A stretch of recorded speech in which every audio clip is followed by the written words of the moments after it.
Okay guys, I've been waiting for this album for maybe 20 years, I don't know, since I was a teenager, and we are talking here about the Helloween album, is self-titled, and I got the deluxe edition, so maybe let's have a look at that. I don't know if it's the right, no, it was like this. Anyway, this is the cover that you can find it here. So the packaging is great, very solid here, very solid here. I love this, like you can smash it on the floor and it's still there. Amazing, the amazing artwork, including lots of signs from the past, from different albums. I'm sure that if you are a fan of the band, here got the rings, you will find lots of details that you know already. Let's have a look at the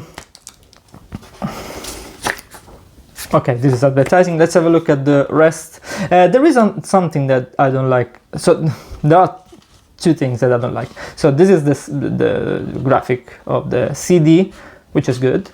The only thing I don't like is the second CD, because it's 2 tracks. It doesn't even make sense to put it with 8 minutes, I don't know, something like that. You put a CD for 8 minutes, it doesn't make sense. Just put some live tracks, some, I don't know, doesn't make sense. The booklet is great, but I hate this when you get the lyrics and it's very hard to read.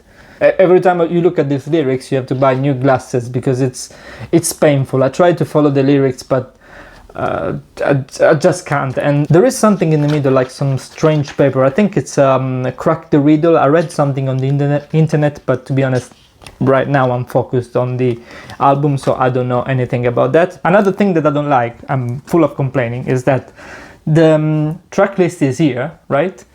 There is no track list here. So what happens is that if you put this on a shelf or whatever you want, and then you have only this one, okay, what's the track number 7, what's the track number 8? About the records, I don't know what to say.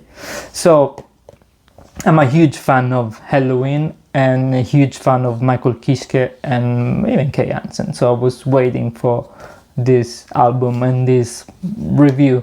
I watched the band live 2-3 years ago and it was fantastic, magnificent. About this album, so I don't want to say I'm disappointed, but I'm sort of disappointed, because the first single was Skyfall, and is the epic track, the classic Helloween epic track that I like to hear, and this one is perfect. This is the full track, it's 12 minutes. The first edit single was 7 minutes, so it was cut badly sometimes. So this track, Skyfall, is great. Even more than that, I really loved the second single, Fear of the Fallen. Fear of the Fallen is exactly what I want to hear from Helloween. Fear of the Fallen, he got fly free. All these choruses, open voice, catchy, easy to remember. That kind of style from The Keepers, that's exactly what I expected from this record.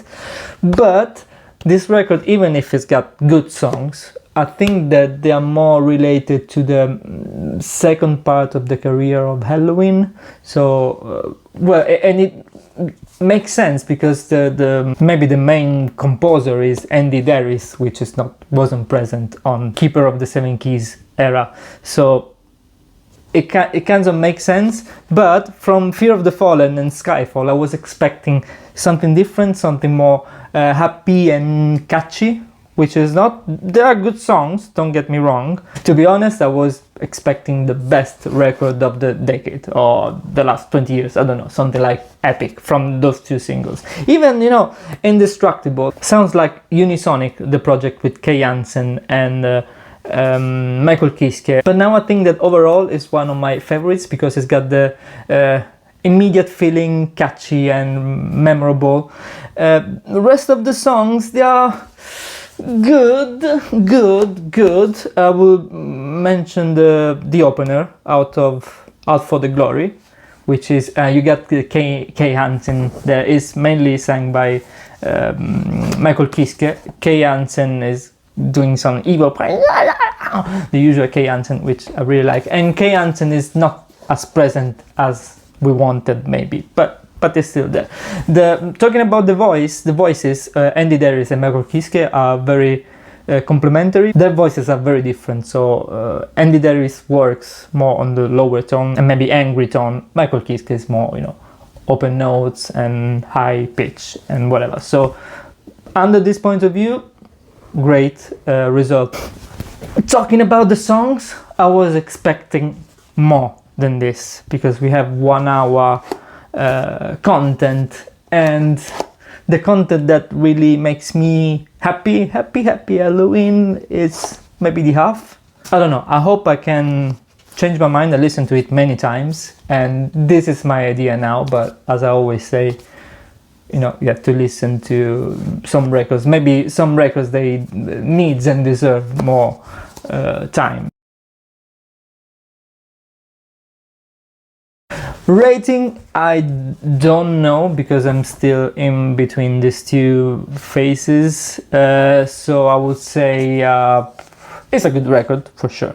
So good sound, good everything, good singing. So I would give 70 out of 100.